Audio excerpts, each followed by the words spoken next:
자, 이번 시간은 계속해가지고 다중영업소의 종류 중에 네 번째로 이제 학원입니다. 학원. 자, 학원도 사실 조금 여러분들이 이해하는데 좀 어려운 부분도 있을 수가 있습니다. 개별적으로 이렇게 하시게 되면은. 자, 학원에 대해서 한번 볼게요.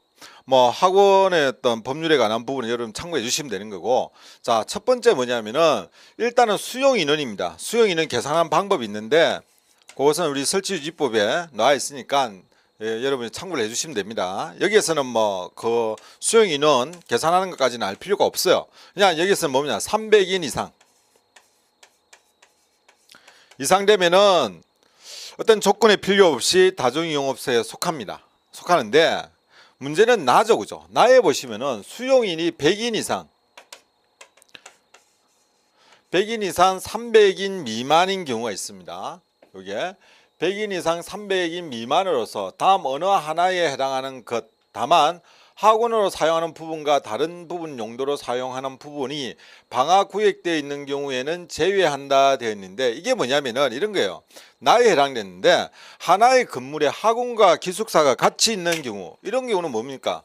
자, 이렇게 한 그 학원이 있다면은 뭐 절반은 학원이고 이게 기숙사예요.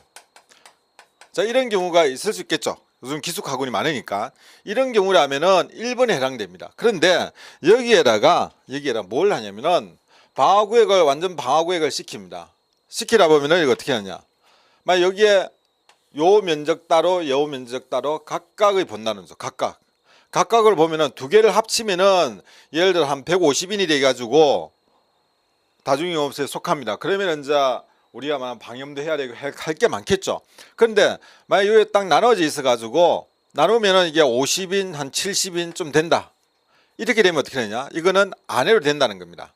됐죠, 그죠? 자, 이런 경우를 이야기하는 거고, 두 번째 같은 경우는 하나의 건축물에 학원이 둘 이상 있는 경우로서 학원의 수용 인원이 300명 이상인 학원돼 있습니다.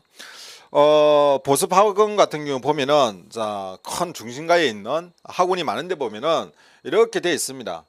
복도가 이렇게 있고, 자, 여기 A 학원, B 학원, C 학원 이렇게 되어 있어요. A, B, C, D 학원 이렇게 넣을 수 있죠. 자, 이런 경우라면은 참 애매한 경우도 있어요. 자, 기존에 요게 D가 비어 있던 공간인데 여기에다가 또 학원이 하나 들어옵니다.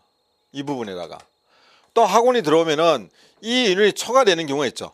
300인 이상 이렇게 되면 또 시설을 해야 되는 경우가 있습니다. 그래서 이런 경우를 지금 이야기하는 거죠. 하나의 건축물에 학원이 둘 이상 있는 경우로서 수용 인원이 300인 이상이 되면은 해야 된다 하는 겁니다. 됐죠, 그죠? 기존에는 A, B, C 하니까 예를 들어 250인밖에 안 됐다. 이러면 별 문제가 없는데 요게 D 자리 또 학원이 들어옴으로 인해 가지고 뭐 300 수용인 320명이 됐다. 이렇게 되면은 뭘 해야 되냐? 다중이용업소에 속하게 된다는 겁니다. 이런 경우. 자, 그다음에 세 번째는 뭐냐면은 하나의 건축물에 다중이용업소 중 어느 하나 이상의 다중이용업과 학원이 함께 있는 경우 되어 있습니다. 이런 경우는 참 많죠. 많이 있을 수 있습니다. 이게 복도가 되어 있고 여기에 뭐 노래방이라 할까요? 노래방이 있는 그 경우, 노래방이 있고 여기에는 학원이 있다. 학원. 자, 이렇게 되면은 인원수와 관계없이 이런 경우에는 여기에 해당이 된다는 겁니다. 하나의 건축물에 다중이용업 중 어느 하나 이상의 다중이용업과 함께 있는 경우, 이런 경우는 지금 나에서 말하는 수용인은 100명 이상 300인 미만으로서 다음 어느 하나에 해당하는 것, 이 어느 하나에 해당하는 건 뭡니까? 바로 다중이용업소가 된다는 거죠. 그러면 거기에 맞는 우리가 여기서 다특법에서 말하는 기준을 충족을 해야지만이 허가가 납니다. 자, 그런 문제 때문에 가급적이면 학원에서는 빠져나가려고 그래요. 사실은 해당이 안 되려고 그러는데 기존에 어떤 업을 하고 있는데 그게 새로운 업이 학원이 들어가 가지고 뭐 문제가 생기는 경우가 상당히 많이 있습니다. 실무에서는. 이제 그런 부분에 대해서 우리가 어떻게 법을 적용할 것인가 하는 것을 지금 설명을 하고 있는 겁니다. 어쨌든 수용 인원이 300인 이상이면 무조건 해야 되는 거고, 여기에서 기숙학원가 있을 경우, 그 다음에 뭐 이러한 조건이 되어 있을 경우, 이런 경우는 해야 되는데, 문제는 뭐냐면은 이런 거죠. 완전히 방화구역으로 나누어져 있는 경우에는 그렇게 하지 않아도 된다 이렇게 되어 있습니다. 방화구역은 뭡니까? 주요 구조부가 내화조 또는 불연재료로서 이렇게 구역된 우리 건축법에서 말하는 거예요. 여기서 방화구역은 건축법에서 말하는 건데 보통 이제 건축법에서 청별 방화구역, 면적별 방화구역, 용도별 방화구역을 합니다. 그래서 우리가 편법적으로 좀 많이 쓰는 게 방화 샷터를 설치를 많이 하죠. 갑종 방화문을 설치한다든지 갑종 방화 샷터를 설치하는 경우가 이렇게 있습니다. 사실 그런 거를 설치하면은 소방은 안 돼요. 소방상은 안 되지만은 뭐 법상은 하자가 없습니다. 법상은 하자가 없지만은 또 실제 바스는 실제로 이제 피난하고 문제가 생겼을 때는 방화 샷터가 더 혼란을 줄 수가 있습니다. 그죠? 통로가 있었는데 이렇게 통로가 쫙 돼가 있었는데 어느 날 갑자기 문제돼 가지고 학생들이 이렇게 도망가려고 그랬는데 중간에 샷터가 내려와 버렸다. 더 혼란스러울 거예요, 이런 경우. 그래서 어쨌든 이러한 설비를 하게 되면은 완전 구역을 여기서 말하는 방화 구역으로 구역되는 경우에는 빠져나갈 수가 있는 방법도 있다는 겁니다. 그냥 빠져나가는 방법을 이렇게 수업 시간에 이야기를 하면 안 되는데 어쨌든 이런 기준이 있다는 거 여러분이 이해를 하시고 정리를 해두시면 될 것 같습니다. 정리되셨죠, 그죠? 자, 그 다음 조항을 한번 보겠습니다. 그 다음 조항이 뭡니까? 여기 있습니다. 모욕장업으로서 당 항목에 해당하는 것 해가지고 하나의 영업장에서 모욕장 업중 몇 반석이나 대리석 등 돌을 가열하여 발생하는 열기나 원적외선 등을 이용하여 땀을 배출하게 할 수 있는 시설을 갖춘 것으로서 수용인원 100명 이상인 것 되어 있습니다. 자, 물로 목욕할 수 있는 시설 부분은 수용 인원은 제외한다. 이게 무슨 말이냐면은 자, 여기에는 가열에 이렇게 설명해 놨고 나에는 또 이렇게 설명을 하고 있어요. 모욕장업, 찜질방업 되어 있는데 자, 모욕장업 해가지고 여러분 교재에 있습니다. 교재에 있는데 한번 보시면 될 것 같고 근데 요 부분만 가지고 말씀을 드릴게요. 자, 첫 번째 같은 경우는 이런 겁니다. 여러분이 여러분 동네에 있는 그냥 목욕탕이라 생각하시면 돼요. 목욕탕에 보면은 자 이게 물이 있는 공간이 있을 거고 그 다음에 이제 나름대로 이렇게 찜질방 하는 데가 이렇게 들어가 있는 경우가 있을 거예요. 자, 이 경우를 이야기하는 겁니다. 이 경우 이런 경우에는 여기에 있는 수용인은 계산하는데 여기에 있는 수용인은 계산하지 않는다. 물밖에 없으니까 그죠. 안 한다는 겁니다. 그리고 이제 다른 부분 면적을 계산할 수 있겠죠. 이렇게 해가지고 100인 이상이 오면은 이것도 목욕탕도 어떻게 된다? 다중이용업에 속할 수 있다 하는 겁니다. 그래서 이제 적정하게 또 여기에 또 맞춥니다. 맞춰 가지고 본인들이 가급적이면은 관의 어떤 간섭을 안 받기 위해서 설계할 때 좀 조정을 하죠. 여기서 100인 이상 수용인이 안 놓을 수 있도록 이렇게 또 조정을 합니다. 자, 첫 번째 가에서 말하는 것은 우리가 말하는 대중목욕탕을 이야기한다라고 이해를 하시면은 상당히 이해가 빠를 거고 여기에 있는 내용은 이러한 부분을 이야기를 하고 있다라고 생각하시면 됩니다. 그런데 나에 있는 것은 뭡니까? 나에 있는 것은 말 그대로 찜질방입니다. 찜질방. 여러분 찜질방이 뭔지 뭐 특별히 이야기한다는 자체가 이상하죠. 여러분이 찜질방은 여러분이 어떤 데인가는 잘 아실 거니까 그냥 그렇게 넘어가도록 하겠습니다. 찜질방을 이야기한다. 그 다음에 또 하나 보면은 게임 제공 앞에 제가 이야기했던 게임 제공업, 인터넷 게임 시설 제공업, 복합 유통 게임 제공업 뭐 이렇게 나와 있습니다. 어쨌든 만약에 출제하는 사람 엄청 머리를 써가지고 문제를 내지 않는 이상은 이 게임 제공업이라면 이 내용을 넣지 이거 내용 말고 다른 걸 응용해가지고 잘 안 가져옵니다. 이런 다른 게 있는지 없는지 잘 몰라요. 그죠? 그걸 일일이 찾아가면서 하기는 힘듭니다. 그래서 자, 게임 제공업이라면은 이런 거는 완비 증명 대상이 된다. 그런데 단 뭐가 있느냐? 이 보시면은 지상 1층 또는 지상층과 직접 접하는 층에 설치되고 그 영업장의 주된 출입구가 건축물 외부 지면과 직접 연결된 구조에 해당되는 것은 해당되지 않는다는 거죠. 여기에 면적 규정이 있습니까? 없습니까? 면적 규정은 없습니다. 여기 같은 경우는 뭐가 있습니까? 수용 인원 기준이 있어요. 조건이 있죠. 근데 찜질방은 무조건 해야 된다는 거죠. 조건이 없으니까. 그죠? 이렇게 차이가 난다는 것도 여러분이 기억을 해 두시면 되겠습니다. 그래서 게임 제공업 같은 경우는 이러한 조건에 맞춰지면은 안 해도 된다는 거죠. 자, 그런데 이런 게 있습니다. 여기 보면은 내부 계단으로 연결된 복층 구조 영업장은 제외한다 돼 있는데 자, 이렇게 1층이 돼 있어요. 근데 이제 이게 뭐 한 층인데 여기 이제 도로하고 바로 이렇게 면하게 되어 있습니다. 출입구가 이렇게 주출입구 이쪽은 되어 있어요. 그런데 청이 높다 보니까 어떻게 되냐면 복청으로 이렇게 해가지고 있습니다. 여기에 이제 시설을 놨겠죠. 게임 할 수 있게 난간을 설치해가지고 이런 경우에 있을 겁니다. 자, 이런 경우에는 해야 된다는 겁니다. 그런데 이 복청도 우리가 복청이라기보다는 다락 개념이 있을 수 있어요. 그냥 여기에 단지 그냥 뭐 탈의실을 사용한다든지 잠시 이제 휴식을 취하기 그냥 뭐 간이 의자 같은 거 한두 개 놔둔다든지. 근데 이게는 불특정 다수인이 이용하는 것이 아니라 여기에 있는 관계자들이 잠시 뭐 물건을 갖다 놨는 이런 공간 다락 개념하고는 다르죠. 여기에서는 말하는 건 이렇게 영업장을 사용하고 있기 때문에 문제가 되는 겁니다. 영업장을. 그래서 복층 계단을 이용해 가지고 이런 문제가 생겼을 때는 어떻게 해야 된다? 이런 구조가 된다 하더라도 다중이용업에 속한다 하는 겁니다. 됐죠, 그죠? 그래서 이제 이런 게임 영상물과 관련해 가지고 아니면 학원과 관련해 가지고 구청에서 허가를 해줄 때, 구청이 아니면은 또 교육청에서 허가를 해줄 때 반드시 소방서에 그 확인서를 받습니다. 소방서에 그 공문을 보내 가지고 확인서를 받아오라라고 이야기를 해요. 그러면은 이제 업주들이 찾아오죠. 그러면은 저희가 법을 보고 도면을 검토해 가지고 이거는 이제 다중이용업소에 해당이 없다면은 그것을 이렇게 다중이용업소에 해당이 없다라고 이렇게 공문을 줍니다. 그럼 그걸 가지고 첨부를 해 가지고 구청이나 아니면은 교육청에 또 허가를 받도록 이렇게 지금 되어 있습니다.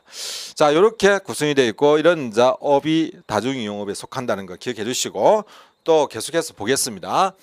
자, 노래 연습장, 안마시술소, 산후조리원 이런 부분이 있습니다. 산후조리원, 그다음에 고시원. 고시원이 어떤 건지 아시겠죠? 실내 사격장, 골프 연습장. 자, 실내에 한 개 이상의 별도의 구역된 실을 만들어 스크린 영상기 등을 설치를 갖추고 골프를 연습할 수 있도록 공중에 제공하는 영업에 한정한다 되어 있습니다. 골프 연습장인데 뭐 여러분이 아시다시피 골프 연습장도 실내 골프 연습장이 아니고 그냥 바깥에서 이렇게 칠 수 있는 그런 연습장 있잖아요. 그런 데는 해당이 없다는 겁니다. 실내에 한 개 이상 별도의 구역된 실을 만들어서 우리가 말하는 스크린 골프장을 이야기한다 보시면 되죠. 자, 이러한 대상은 전부 다 뭐가 된다? 그렇죠. 겁니다. 다중이용업에 속한다는 거죠. 그래서 요거를 어떻게 외우느냐? 이거는 이렇게 외우십시오. 노고단 안마산에는 실내 골프 사격장이 있다. 이렇게. 뭔지 아시겠죠? 노고단 안마산. 그래서 노고단 안마산 이렇게 되어 있습니다. 노고단 안마산. 그죠? 실내 골프 사격장 이렇게 되어 있죠. 그죠? 이렇게 외우시면 됩니다. 자, 이렇게 외우시라라고 제가 유치하게 이렇게 적어놨습니다. 유치하게 적어놨고, 그 다음에 이제 제가 왜 이걸 이렇게 외우셔야 되냐면은 이렇게 나옵니다. 다음 중 이런 문제가 한 난이도 중쯤 됩니다. 중. 다음 중 다중이용업소로 볼 수 없는 것은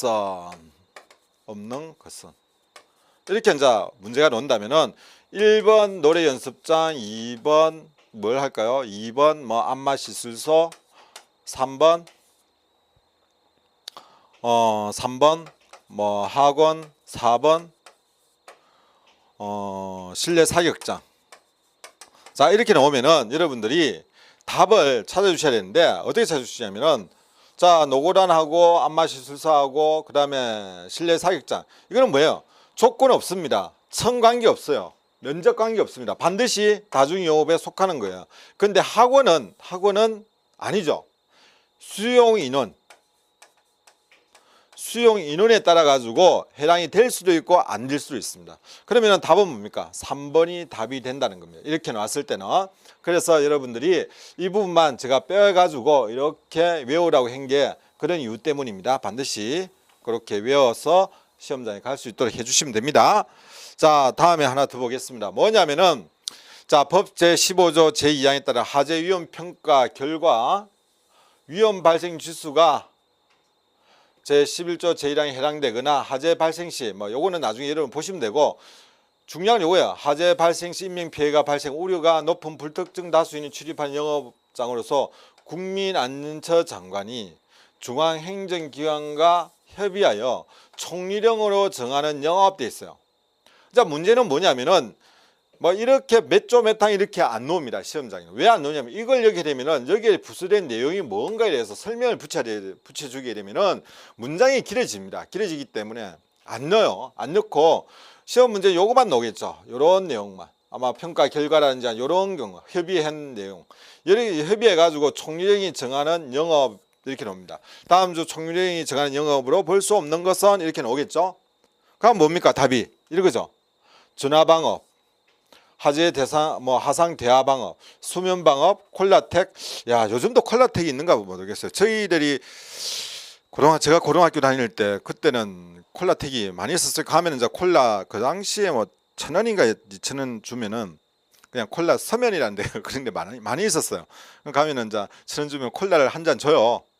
한 잔 주고 그냥 음악 듣고 그냥 음악 들으면서 이렇게 흔드는 데인데 이거 지금은 모르겠습니다. 저는 최근에는 콜라텍은 보지는 못했어요. 보지는 못했는데 이제 콜라텍이 이렇게 있습니다. 그래서 전화방업 뭐 전화 이건 조금 그렇죠, 그죠? 어떤 뭐 건전한 업은 아닌 것 같아요, 그죠? 화상 대화 방업 이것도 마찬가지고 수면 방업은 뭐 어떤 게 수면방인가 모르겠어요. 수면 호텔도 아니고 숙박시설도 아니고 뭐 이런 게 있겠죠, 그죠? 이런 게 있답니다. 어쨌든 그래서 전화 이것도 뭐 외우십시오. 전화 수콜이에요. 이건 방법이 없습니다. 전화 수콜 해가지고 총리령을 정하는 영업이라는 것은 요게 네 가지를 말한다. 그리고 다른 걸 하나 집어넣으면 되겠죠. 뭐냐 실내 사익장을 연다든지 뭐 이런 걸 좀 넣으면 되겠습니다. 자, 이렇게 해가지고 여기 우리가 다중이용업에 관한 특별법에서 말하는 다중이용업소라는 부분은 어느 정도 이렇게 마무리가 되어 가는 것 같습니다. 그죠? 자, 그리고 요 정도가 지금 우리 용어 정의에 나와 있는 내용들입니다. 용어 정의에 나와 있는 거니까 전반적으로 어떻게 보면 뭐 근 1시간 가까이 지금 제가 용어 정의만 가지고 이야기를 했습니다. 그만큼 용어 정의가 다양하게 응용해 가지고 문제가 충분히 나올 수 있다는 것을 여러분들이 아마 이 시간을 통해 가지고 같이 한번 이해가 됐을 걸로 이렇게 생각됩니다. 자, 이런 부분들을 응용을 해가지고 출제되는 것도 여러분 맞춰 주셔야지만이 만점 먹을 수가 있어요. 하나 또 안 틀릴 수가 있습니다. 자, 그렇게 정리해 주시고 계속해서 넘어가겠습니다. 그 다음에 소방 시행령 별표에 있는 안전시설 등이 있습니다. 앞에서 안전시설 등 이야기했죠. 안전시설 등은 뭐냐면은 소화설비, 경보설비, 피난설비, 그 다음에 비상구 영업장 내부 피난통로 그 밖의 안전시설 등이 있습니다.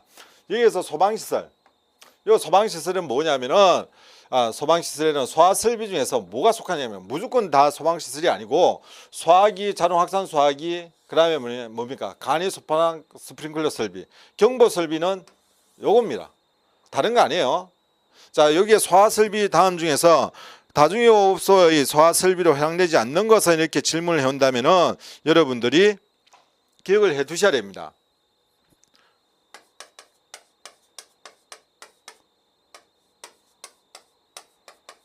소관자, 비가자, 뭐 다른 걸 넣을 수 있어요. 다른 걸 넣을 수 있지만은 어쨌든 소방시설, 다 특법에서 말하는 안전시설 등에 속하는 소방설비, 경보설비는 요거만 가지고 이야기한다는 거. 또 하나 기억해 두실 필요 있겠죠, 그죠? 소관자, 비가자. 그냥 피난설비는 여러분들이 미끄럼대, 피난사례, 구조대, 완강기, 피난유로선, 유도등, 유도표지 이거예요. 이건데 이제 이 부분을 여러분이 좀 기억하기 힘들다. 이걸 일일이 외울 필요는 없어요. 외울 필요는 없고 그림을 하나 딱 그립니다. 여러분 나름대로 하나 그려가지고 자, 여기에는 카운터가 있습니다. 카운터. 여기 출입구예요. 출입구고 카운터고 여기는 비상구가 있습니다. 여기에는 주방입니다. 여기에는 룸이에요. 자, 여러분이 완비증명을 내준다면은 어떻게 내줘야 되냐? 처음에 이렇게 있으면은 제일 처음에 소화기 하나 그려내서요. 전부 다 소화기 있어야 되겠죠. 소화기 있어야 되고 주방은 뭡니까? 확산 소화기가 있어야 된다. 소방관이라고 알 거예요. 그럼 주방에 또 뭐냐? 확산 소화기인데 가스가 사용되면은 뭐였습니까? 가스 누설 경보기, 가스 누설 경보기. 그 다음에 또 뭐가 들어갈까요? 자, 이렇게 들어가고 그 다음에 저 비상구를 한번 가볼까요? 비상구는 뭐가 있습니까? 비상구에 설치되는 거 자, 비상구는 방화문도 있게 되겠지만은, 자, 여기 보시면은 뭐가 있냐면은, 이제 우리가 보통 왕관기 이야기합니다. 왕관기. 아니면은 여기 보면 미끄럼대. 미끄럼대 어린이집 같은 데 많이 쓸죠. 그죠? 미끄럼대. 그 다음에 피난사다리. 구조대. 왕관, 뭡니까, 이게. 다중에 구조대 선을 취하는 데는 아마 거의 없을 거예요. 자, 어쨌든 주로 이제 왕관기라든지 피난사다리를 많이 쓰는데, 어쨌든 이런 시설이 비상구 쪽에 들어가야 되겠죠. 그 다음에 통로는 뭐가 있습니까? 통로. 자, 꺾어지는 데는 여기에서 비상구 유도등이 있어야 될 거고, 그죠? 비상구 유도등. 그냥 유도등 할게요, 이게. 비상구 유도등이 있습니다. 유도등. 이쪽에 부분에 가는 건 유도등이 있을 거고. 이게도 마찬가지죠. 유도등. 여기에도 마찬가지고, 자, 유도등이 있을 거고. 그 다음에 통로에는 뭐가 있습니까? 벽의 상에 따라서는 여기 뭐예요? 여기 보시면은 유도 표지입니다. 여기도 유도 표지. 근데 이게 이제 좀 큰 대상이라 면적에 따라서 그러면은 다른 걸 설치하죠. 뭘 설치합니까? 피난 유도선을 설치합니다. 피난 유도선. 자, 이런 형태로 해가지고 이렇게 나갑니다. 해가지고 피난 유도선을 쫙 벽에, 그죠? 벽에 한다든지 바닥에 할 거면 우리 영화관에 상당히 많이 볼 수 있잖아요. 그죠? 이런 피난 유도선을 이렇게 설치합니다. 자, 이러면 어느 정도가 됐어요. 그럼 천정에는 뭐가 있느냐? 카운터 쪽에 한번 볼까요? 카운터에는 뭐가 있습니까? 음량 차단 장치, 그죠? 영상 음량 뭡니까 이게? 정확한 이름이 저 밑에 있죠. 영상 음량 차단 장치, 영상 음량 차단 장치. 그다음 누전 차단기 되어 있죠, 그죠? 뭐 창문이 있으면 창문 하면 될 것 같고. 자, 요런 게 되어 있습니다. 이런 게 어디에 있어야 되면 카운트에 있어요. 룸에는 뭐가 있습니까? 소화기에 있어야 될 거고. 여기 해당이 되면은 감지기가 되면은 감지기, 자탐이면 자탐 뭐 돼 있죠. 비상벨이 있어야 될 것 같고. 그다음에 휴대용 조명등. 그죠? 그럼 다 들어갔어요. 그럼 이게 이제 간이 스프링클러면 지하 같은 경우에는 간이 스프링클러가 적용되는 시스템은 간이 스프링클러 헤드가 들어가야 될 거고. 자, 이렇게 됩니다. 그래서 이런 부분들은 여러분들이 뭐 특별하게 외운다기보다는 하나를 그려가지고 여러분들이 머릿속에 하나씩 집어넣어 주시면은 아마 기억에 더 오래 갈 겁니다. 그래서 이거 외의 소방시설이 나왔을 때 물어보면은 설치유지법하고 여러분이 같이 공부해야 되기 때문에 헷갈릴 수가 있어요. 근데 설치유지법에는 있지만은 다특법에는 빠지는 소방시설이 있다는 거. 그렇게 여러분이 정리를 해 주시면 되겠습니다. 됐죠, 그죠? 그렇게 정리를 해 주십시오. 자, 다음 넘어가겠습니다. 자, 다음에 보니까 실내 장식물이 나옵니다. 실내 장식물. 자, 건축물 내부의 천정이나 벽, 앞에서 이야기했죠. 천정이나 벽입니다. 천정이나 벽에 붙이는 것으로서 당 각 호의 어느 하나에 해당되는 이 계산대를 이게 좀 빠졌네요. 뭐가 있습니까? 해당하는 것을 말한다. 여러분 프린트문에는 여러분 교재는 있습니다. 여기 쓰면서 빠졌네, 그죠? 다만 해가지고 가구류 해가지고 옷장, 천장, 식탁, 그럼 또 뭡니까? 식탁용 의자,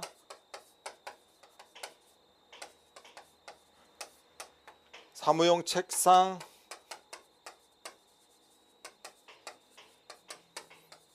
사무용 의자, 그죠? 그 다음에 계산대. 근데 여기 빠져버렸어요, 그죠? 그냥 계산대만 나왔네, 그죠? 자, 어느 하나에 해당하는 것 해가지고 다만 요 부분은 가구류에 속하는 이 부분은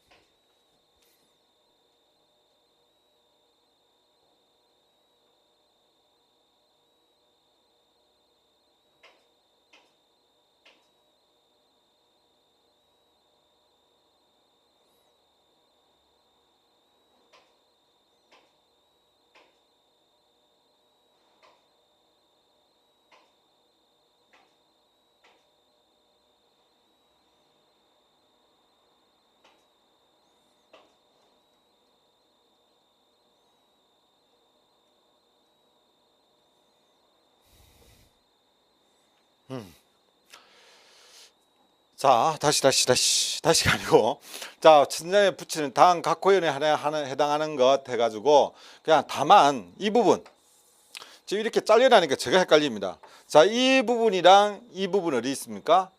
너비 10cm 이하, 10cm 이하의 반자 돌림대 등과 다른 내부 마감재는 제외한다 되어있는데, 자, 여기는 쉽게 말해가지고 이거는 가구류 등은 어떻게 한다? 제외한다는 거예요. 실내 장식물에서 제외한다. 그죠? 천정이나 벽에 있는 실내 장식물 중에서 가구류는 제외한다. 그리고 반자 돌림대로 제외한다. 그리고 건축법 52조에 따른 내부 마감재. 이 내부 마감재는 뭡니까? 불연재, 준불연재, 난연재로 되어 있는 내부 마감재를 말하는 거예요. 이런 것은 제외한다는 겁니다.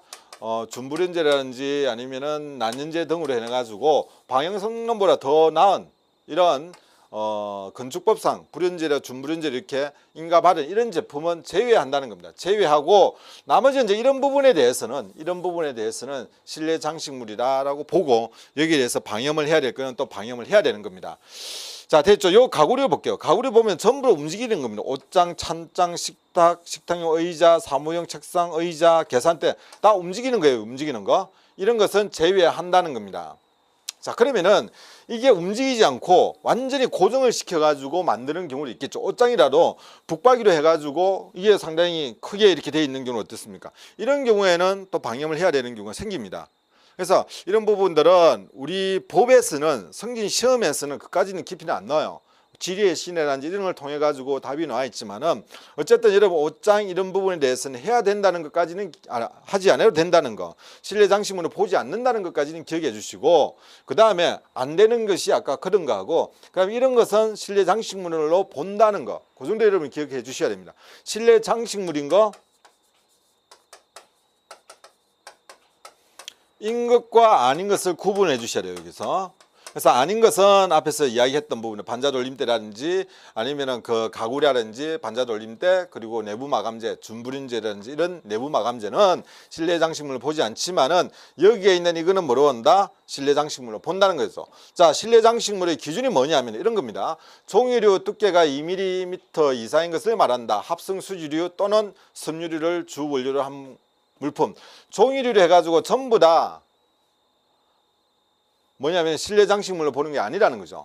뭡니까? 2mm 이상인 것. 우리가 합지를 해가지고 종이가 좀 고급이 있습니다. 고급, 좀 두꺼운 거. 이제 이런 걸 말하는 거예요. 이런 걸 말하는 거고, 합성 수지류, 섬유류 이런 거. 우리가 벽지지만은 벽지가 그냥 일반적인 종이 얇은 것 가지고는 모양이 안 삽니다. 그러니까 여기에다가 천이라든지 실크 종류를 넣어가지고 하는 거죠. 그 다음에 우리가 패브릭이라 해가지고 요즘 보면은 천으로 벽을 마감하는 경우가 있습니다. 좀 고급스럽게 하기 위해서. 자, 저희 여기 요 안에도 지금 그렇게 되어 있습니다. 천 종류로 이렇게 되어 있는데 그것도 이제 방염을 받은 천을 사용하느냐 안 사용하지 않느냐. 자, 이런 문제가 생기겠죠. 왜 방염된 것을 해야 되느냐? 여기에서 말하는 실내 장식물에 속하기 때문에 그렇다 하는 겁니다. 자, 어쨌든 종이류 2mm 이상이라는 거 두께 기억하시고, 합성 수지류 그리고 섬유류를 주 원료로 한 물품도 실내 장식물로 본다는 거. 그 다음에 합판이나 목재, 그죠? 합판 목재, 이건 당연하죠. 우리가 보통 보면은 일반적으로 MDF를 상당히 많이 씁니다. 우리가 보통 먼저 톱밥을 압착해가지고 했던 거. 왜 그러냐면은 석고만 했을 때는 사실은 힘이 없어요. 힘이 없기 때문에 MDF를 붙여가지고 냉기로 차단하고, 그 다음에 여기에다가 뭐 시트지 등은 붙여가지고 모양도 내기 위해서 이렇게 쓰는데, 여기에 있는 요 MDF 목재, 아니면은 요즘 같은 경우는 뭐 뭡니까? 삼나무, 히노키라고 그러죠. 자, 그런 나무를 이용해 가지고 또 모양 내는 경우.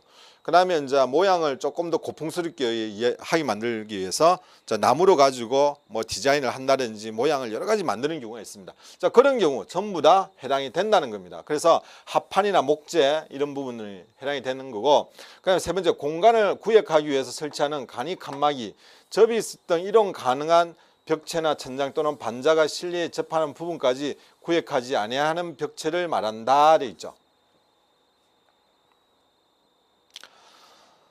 자, 공간을 구획하기 위해 설치하는 칸막이 되어 있습니다. 중요한 이거죠. 반자가 실내에 접하는 부분까지 구획하지 아니하는 벽체. 그러면 결국 이게 뭐냐면은 이게 조금 더 편법을 써요, 사람들이. 뭐냐면은 이게 실이 있으면은 실을 구획하는데 여기 이쪽 오게 만드는 거예요. 이렇게 자바라 형태로 해가지고. 왜냐하면 공간이 떠 있는 거예요. 떠 있는 거. 이제 이렇게 조금은 칸막이를 하더라도 조금 실제적으로 조금 좀 그런 경우가 있습니다. 그래서 이런 경우가 있고, 또 어떤 경우가 있냐면은 유리를 가지고 이렇게 홈을 만들어요. 이렇게. 별 그걸 많이 합니다. 여러 가지 이제 편법을 써요. 편법이 아니고 빠져나가기 위해서. 자, 이렇게 홈을 만들어 가지고 여기에서 말하는 아까 전에 그 뭐였습니까? 10cm 너비 10cm의 반자 돌림대 등과 이렇게 돼 있죠. 그래서 이게 폭을 좁게 만드는 거예요. 하면서 한 9cm 정도로 만들어 가지고 하는 경우도 있고, 다양하게 있습니다. 다양하게 있는데 어쨌든 여기서 말하는 것은 간이 칸막이입니다. 공간을 구획하기 위해서 설치한 간이 칸막이. 자, 이런 것도 실내 장식물로 속한다는 거. 그 다음에 허범이나 방음, 이거 영화관에 많이 하죠. 영화관에 허범제, 방음제, 영화관이라든지 영상 상영하는데, 음악 감상하는데 이런 데 보면은 이런 걸 씁니다. 이런 부분도 만약에 여러분들이 점검을 나간다 이러면은 커튼도 많이 쳐요. 커튼, 우리 안막이라든지 이런 부분도 많이 치고 이러는데, 이것도 전부 다 방염을 해야 되는데, 사실 방염한 거는 요즘 질이 상당히 좋아졌습니다만은 소방 때문에 상당히 이렇게 디자인이라든지 아니면 재질이 업그레이드 됐다고 이야기하는데, 사실 비싸요. 가격이 비싸다 보니까 그냥 막 이런 것도 대충 쓰는 경우도 있습니다. 점검 갈 때는 없애버렸다가 또 점검 온다라면 이렇게 설치하고 뭐 이런 경우도 있는데, 어쨌든 이런 부분들도 있습니다. 그래서 이런 허범이라든지 방음용으로 사용하는 허범제라든지 방음제도 결국은 실내 장식물로 본다는 겁니다. 그럼 실내 장식물로 보면 뭘 해야 되느냐 하는 부분이 오는데, 그것은 이제 다른 조항에서 설명을 할 겁니다. 여기에서는 너무 많이 알면 안 되고, 여러분은 여기서 실내 장식물이라는 것이 어떤 것이다는 것 정도로만 여러분이 기억하시면 됩니다. 요거 빠뜨렸죠. 반자 돌림대가 뭐냐면은, 여러분 사무실이라든지 실에 보시면은 이렇게 벽이 이렇게 있고 밑에 걸레바지라고 그러죠. 이렇게 돌리듯이 위에 부분에 또 이렇게 돌립니다. 그죠? 보통 이게 한 10cm 내외입니다. 이렇게 돌아갈 거예요. 자, 이런 부분을 우리가 장식물로 봐가지고 어떤 조치를 하기에는 사실 좀 번거로운 부분이 많이 있습니다. 그래서 이런 다른 거는 다 괜찮은데 이 부분만 이렇게 됐다 이러면은 이 부분은 우리가 살려주는 거예요. 그냥 봐준다 이렇게 보시면 되겠습니다. 그렇게 여러분이 이해를 하시면 될 것 같습니다. 자, 어쨌든 반자 돌림대 같은 경우는 10cm 이하라는 것도 여러분이 하나 기억을 해 두실 필요가 있습니다. 10cm 이하, 여기 있죠, 그죠? 자, 이게 이제 실내 장식물입니다. 그래서 실내 장식물을 묻는 문제는 다수가 출제되었습니다. 요 항목들을 가지고 그 다른 것을 집어넣는 거죠, 그죠? 그러니까 요거 잘 기억을 해 두시면 될 것 같습니다. 자, 그 다음에 한번 보겠습니다. 그 다음에 밀폐 구조 영업장입니다.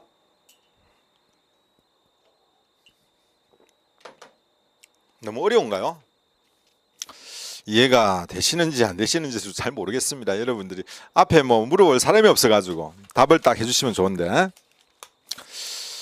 궁금해하신 거는 절대 혼자 이렇게 꿍꿍 앓지 마시고 전화를 주신다든지 아니면은 카페에 글을 남겨주십시오. 그러면은 또 저희한테 전달이 됩니다. 전달되면은 이렇게 답을 드릴 수 있도록 그렇게 하겠습니다. 자, 밀폐된 구조 영업장 되어 있습니다. 소방시설 설치 유지 및 안전관리에 관한 법 시행령 제2조에 따른 요건을 모두 갖춘 계급의 면적 합계가 영업장으로 사용하는 발악 면적이죠. 30분의 1 이하가 되는 것을 말한다. 돼 있어. 요게 밀폐 구조 영업장인데, 자, 이게 여기에서 말하는 시행령 2주에서 말하는 요건이라는 건 뭐냐면 이 요건이 뭐냐면 무창청 요건입니다. 자, 무창청이란 데 있죠. 무창청이란 지상청중 앞에서 이야기했으면 청중 강모 요건을 모두 갖춘 계급부 건물에서 채광 한기 통풍 출입을 위해서 만든 창 출입 구박과 이와 유사한 것을 말한다. 의 문제가 면적의 합계가 해당 청입니다. 해당 청의 발악 면적의 30분의 1 이하가 되는 거. 쉽게 말해가지고 요런 조건을 다 갖춘 것이, 이게 건물이 100이에요. 계산이 쉽게 90이랄까요? 발악 면적이 90인데 요 합계가 얼마냐면은, 자, 얼마냐면은 한 40이라는 버리네요. 40이면은 3분의 1보다 어떻습니까? 커요. 크죠? 3분의 1보다 큽니다. 30이니까 3분의 1이 30이니까. 자, 그러면은 30분의 1이네. 30분의 1이라면 이게 30분의 1이라면서 계산하기 좀 복잡한데. 그냥 뭐 3, 3, 5, 9, 3, 3회비쯤 되니 그죠? 자, 어쨌든 여기 이제 뭐 10회비쯤 된다 합시다. 요 부분이 면적이. 자, 이런 경우라면은 뭐냐면은 여기에 해당 층의 발악 면적의 합계의 30분의 1보다 어떻습니까? 크죠? 이게 큽니다. 크기 때문에 이 같은 경우를 안 보이네요. 밑에 어느 분이 있어가지고 안 보이는 거 이야기해 줬으면 상당히 좋은데. 다시 무창청은 다시 해야 되겠네. 무창청. 자, 무창청 다시 할게요. 무창청은 자, 이러한 조건을 다 갖춘 거에서 발악 면적이 30분의 1 이하가 되는 층을 말합니다. 그래서 이걸 간단하게 그냥 보면은 자, 100을 보면은 30분의 1 하면은 얼마 안 돼요.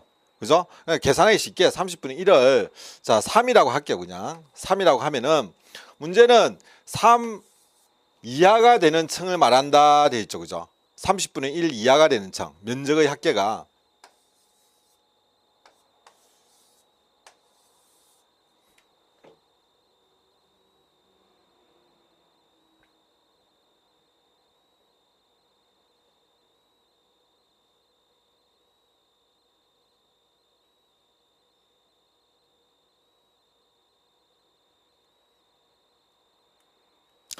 자, 제가 이제 이 무창청 할 때마다 왜 제가 좀 가만히 있었냐면은 제가 무창청 할 때마다 이렇게 한 번씩 헷갈리는 게 있습니다.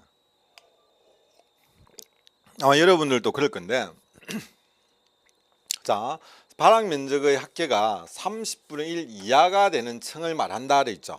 이하가 되는 층. 그러면은 예를 들어 이게 이제 30이라 하자. 30분의 1 하면은 30이라고 가정을 하면은 결국은 이거보다 적은 거예요. 예를 들어 20쯤 된다. 이러면 어떻게 됩니까? 이거는 무창청이라는 거예요. 무창청. 여기까지는 나오죠. 이거 안 나오네. 앞에서 좀 잘린 것 같은데 그러면은. 자, 30, 20이라면은 여기 합계가 20이다. 그럼 이거 뭐예요? 30분의 1보다 적으니까 결국 이거는 무창청이 됩니다. 자, 달리 말하면은 이거예요. 자, 이거는 요 조건은 뭐냐면은 피난하기 좋은 조건이냐. 피난 양호한 조건입니다. 양호한 조건들이에요. 그래서 이 피난 양호한 조건이 면적의 합계가 30보다 적기 때문에 이거는 창이 없는 걸로 본다는 거예요. 이러한 조건을 다 갖춘 게 20밖에 안 된다. 그럼 피난할 수 있는 공간이 그만큼 쫙 적다는 거겠죠. 적기 때문에 이것은 무창청으로 본다는 거예요. 이해되십니까? 이거하고 이거 잘 이해를 하셔야 돼요. 저같이 그렇게 헷갈리시면 안 되고. 이해되셨는가 모르겠다. 자, 어쨌든 30분의 1이 이해했을 걸 알고 넘어가겠어요. 넘어갑니다. 넘어가겠습니다. 이거 이해했을 건데 참 답답해요. 이런 경우에 이해했을 걸로 생각을 하겠습니다. 자, 그럼 그 세부적으로 한번 보면은 지름이 50cm 이상이 원에 내접할 수 있는 것 창이 있는데 창이 있으면은 자 50cm예요. 이 창이 이렇게 돼 있으면 어떻게 됩니까? 충분히 좋은 거죠. 근데 이게 1.2m 내외에 있어야 되고 사람이 뛰어넘어가기가 편해요. 그 다음에 또 뭐냐면 이 넘어가면은 창살이 없어야 돼요. 창살이 없어야 잘 나가겠죠. 그 다음에 딱 나가면은 뭐가 있냐. 도로와 접하고 있다. 도로가 접하고 있는데 이 도로의 기준도 세부 기준이 나와 있습니다. 나와 있는데 일반 도로 같은 경우는 4m. 그 다음에 이제 그 막다른 골목 같은 경우는 이제 2m 이렇게 기준이 세부 지침이 나와 있는데 뭐 지침까지는 여러분이 알 필요는 없습니다만은 어쨌든 이러한 구조를 갖춘 것이 건물 그 해당 층의 바닥 면적의 30분의 1보다 이하가 되면 안 된다는 거죠. 이런 조건을 다 갖춘 것이 이 30분의 1보다 더 커야 돼요. 더 커야 되는데 이보다 더 적게 되면은 결국은 이것은 무창청으로 본다. 그러니까 결국 탈출할 수 있는 공간이 그만큼 적다는 거죠. 아니면 창살이 현대가 많고 채광할 수 있는 공간이 없고 개방되는 공간이 없고 창문이 너무 높다 이러면 이거는 창이 없는 거나 마찬가지다. 피난할 수 있는 공간, 계구부가 없는 거나 마찬가지이기 때문에 여기에는 추가적으로 스프링클러를 설치한다든지 아니면은 제연 설비를 설치한다든지 이러한 시설을 별도로 추가해 가지고 더 강화를 시킵니다. 강화를 시켜 가지고 특히 다중이용업소 같은 경우에 예를 들어 이런 거죠. 뭐 노래방이라든지 아니면은 또 뭐가 있을까요? 노래방이라든지 또 나이트클럽 같은 경우 이런 경우에는 어떻게 하느냐? 지상층에 있는 것이 이런 조건이라면은 일부러 창을 내요. 화장실 쪽에 이제 창을 크게 낸다든지 뭐 이렇게 합니다. 복도 쪽에 창을 크게 낸다든지. 그렇게 하지 않으면은 무창층에 해당돼 가지고 시설비가 엄청나게 많이 들어가는 그런 경우가 생기기 때문에 이제 이렇게 또 하죠. 여기에 해당되지 않도록 합니다. 그래서 여러분은 무창층은 이해할 필요 없습니다. 여기에서는 무창층은 나중에 설치유지법에 가서 또 그쪽에 담당 교수님이 또 설명을 할 겁니다. 그때 보시면 되고 어쨌든 다중이용업에서 말하는 밀폐 구조라는 것은 결국 무창층과 같은 개념으로 이해를 하시면 된다는 거죠. 그 정도만 여러분이 이해를 하시고 이런 계구부의 면적의 합계가 영업장으로 사용하는 바닥 면적의 합계의 뭡니까 30분의 1 이하가 되면은 결국 이것은 우리가 밀폐 구조 영업장이다 라고 이야기를 한다는 겁니다. 자, 요 정도 해가지고 여러분들이 기억을 해 주시면 될 것 같습니다. 자, 넘어가겠습니다. 자, 제 3조입니다. 3조 국가 등의 책무가 있습니다. 국가 지방자치단체는 국민의 생명 재산을 보호하기 위하여 불특정 다수인이 이용하는 다중이용업소의 안전시설 등의 설치, 유지 및 안전관리에 필요한 시책을 마련해야 된다. 그리고 다중이용업을 운영하는 자는 국가 지방자치단체가 실시한 다중이용업소의 안전관리에 관한 시책에 협조해야 하며 다중이용업소를 이용하는 사람들을 화재 등 재난이나 그 밖의 위법한 사항으로부터 보호하기 위해서 노력해야 된다. 이런 부분이 있기 때문에 어떤 교육이라든지 또 보험이라든지 이런 부분에 대해서 또 관심을 가져야 되고 또 일종의 또 강제성도 같이 가지고 있습니다.